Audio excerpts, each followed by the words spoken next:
Good evening, guys. Today we're going to read Curious George and the Birthday Surprise. This is George. He was a good little monkey and always very curious. Today is a special day, the man with the yellow hat told George at breakfast. I have a surprise planned and lots to do to get ready. You can help me by staying out of trouble. George was happy to help. Later, while George was looking out the window and being very good, he heard some tinkly music. It was coming from an ice cream truck. George watched as a whole line of children and their dogs enjoyed some ice cream treats. It looked like fun. But when the ice cream truck moved on, George forgot all about staying out of trouble and went to find some fun of his own.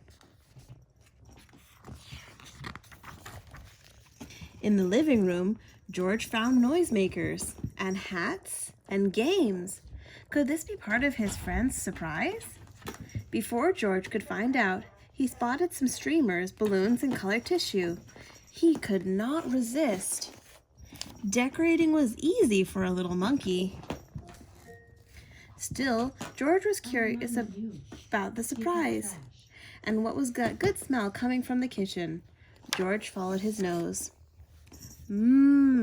It was a cake, and it looked as good as it smelled. All it needed was frosting.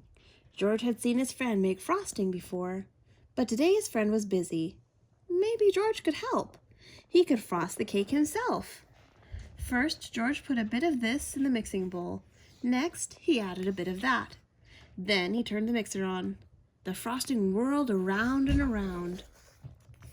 It was whirling so fast. But when George tried to stop the mixer, it only went faster and faster and faster. George lifted the beaters out of the bowl. Frosting flew everywhere. Poor George. He did not mean to make such a mess. He'd only wanted to help.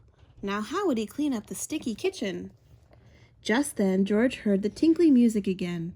The ice cream truck was coming back up the street, and George had an idea. Quickly, he opened the door and invited all of the dogs in for a treat. In no time, the kitchen was as clean as a whistle. That's creative. When the dogs finished their snack, George took them back outside. The ice cream truck was still there, and so was his friend. "George," said the man with the yellow hat, "I've been looking for you. It's time for the surprise." George had found hats, games, decorations, and a cake. He was curious. Was the surprise a party? It was a party. George was happy to see all of his friends. They were glad to see George, too. "What great decorations," Bill said. "What a lot of presents," said Betsy.